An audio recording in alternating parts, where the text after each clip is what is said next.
Good evening, Mr. and Mrs. America and all the ships at sea. Something is coming to you this week from this puppet that has been on my mind for quite a while, actually. What were you and I taught in 5th grade U.S. history class, and how truthful was it? Is the United States of America what you and I were led to believe? And more specifically, was it indeed founded and formed upon only moral and upstanding actions and principles? Let this puppet just say that everyone who came up in the public school systems of this nation was hoodwinked, fed half-truths, and otherwise misled for no other reason than to put a pretty coat of paint on some highly despicable schemes and deeds of our forefathers. Where to begin, folks? This puppet could go all the way back to pre-Civil War times to detail the lies and vile deeds that have unfortunately scarred this nation and left it limping for centuries since. So how exactly can a people in a land that have prided themselves on the land of the free and the home of the brave, and we hold these truths to be self-evident, that all men are created equal, that they are endowed by their Creator with certain unalienable rights, that among these are life, liberty, and the pursuit of happiness, have committed some of the most heinous atrocities known to man?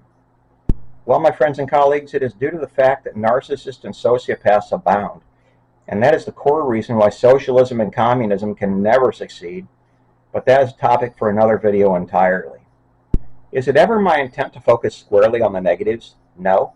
However, what is done in darkness must be brought to the light, and that is a main reason for my channel and my overall mission, to expose the lies and shine on them with the truth.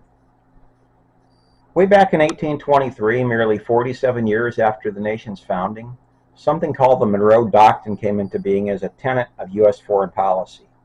Though it needs to be made perfectly clear here that it was never codified as federal or international law, something that we should all question. The Monroe Doctrine was simply declared in a few paragraphs of President James Monroe's 7th annual message to the Congress on December 2, 1823. Monroe warned European countries not to interfere in the Western Hemisphere, stating that the American continents are henceforth not to be considered as subjects for future colonization by any European powers. The Monroe Doctrine became a cornerstone of future U.S. foreign policy. As the United States gained military and economic strength, American leaders began to interpret the Monroe Doctrine as justification for U.S. involvement in Latin America. Take notice of that mention of Latin America, viewers. I'm going to speak about it a little bit later in this video. For you see, the United States of America proceeded to scheme up and enact multiple regime changes, not only in Latin America, but in Africa and Europe as well. You name the nation, and most likely the United States has somehow meddled in its political processes at some point in history, and sometimes to the very detriment of those nations' citizens. It has always been treated as being about the perceived best interests of the United States and its corporations or selected chosen few, and the rights, health, and even overall safety of the citizens be damned. During the 20th century, this creation of vile, unelected, strong-armed agencies like the FBI, DOJ, NSA, and CIA only led to even greater atrocities being committed worldwide in the name of the United States, and at quite a cost, it must be stated. But going way back to the early 1800s, France had already established Haiti as a slave vassal state, one dedicated to growing coffee and sugar for export. Multitudes of African slaves had already been imported to the island, and rape and plunder of the Haitians was in full swing. Well, the United States government saw what was going on and wanted a piece of the pie too, though they kept their distance, that is, until the early 1900s. In July 1915, civil unrest surrounding the assassination of President Wilbraham Guillaume Sam provided a pretext for intervention in Haiti. United States Marines were dispatched to Haiti ostensibly to protect U.S. financial interests and citizens. Rather than withdrawing after a show of, quote, gunboat diplomacy, as had previously been the case, the U.S. military came to stay in 1915.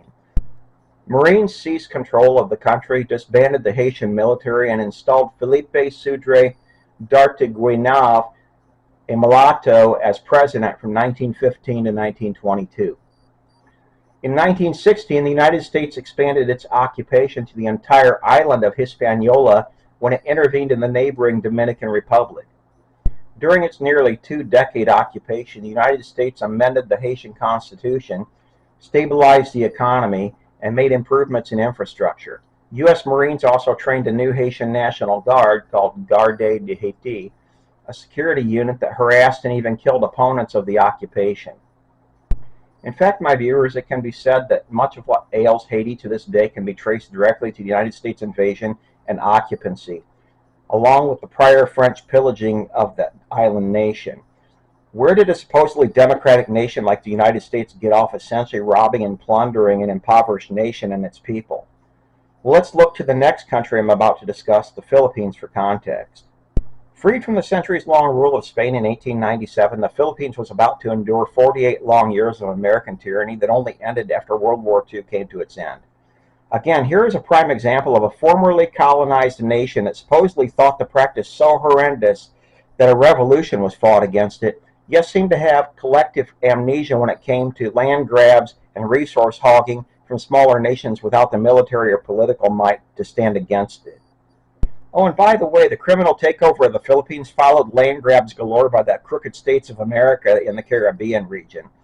As U.S. corporate sugar interests pressured Washington, D.C. to do something about maintaining their interests on the island of Cuba, the U.S. military finally moved in and evicted the Spaniards, also establishing Guantanamo Bay as a permanent U.S. naval base. In addition to occupying Cuba, Washington annexed Puerto Rico and Hawaii largely at the behest of corporate interests and seized control of Guam. If there was an island nation to take during that era, the U.S. swooped in like a gleeful kid looking at an unsuspecting Easter basket. And then, my viewers, would go on to the topic of Latin America that I mentioned earlier. During the 1950s, following extensive lobbying from corporate interests, President Dwight Eisenhower chose to make use of the CIA terrorist organization to remove Guatemalan President Jacobo Arbenz in what came to be known as Operation PB Success. The CIA would go on to orchestrate a coup against the sitting president, building, arming, and training an opposition force to overthrow him. Arbenz was successfully overthrown, and Guatemala was subsequently ruled by a military dictatorship for the next 40 years. During that time, nearly 250,000 Guatemalans were either killed or disappeared. After the democratic election of Chilean President Salvador Allende, who had ties to the Cuban Castro government in 1970, U.S. President Richard Nixon ordered an economic war against Chile. This would be followed by a CIA-instigated coup against Allende in 1973 by General Augusto Pinochet.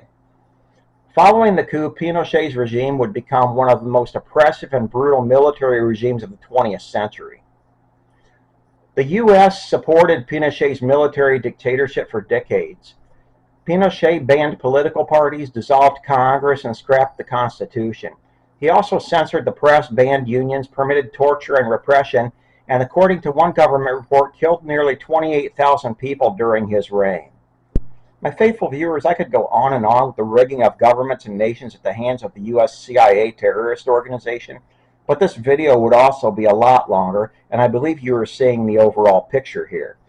More modern U.S. regimes have meddled extensively in Iran, Argentina, Serbia, and Iraq, to name a few, and all at the behest of the corporate oligarchs who hold the true power.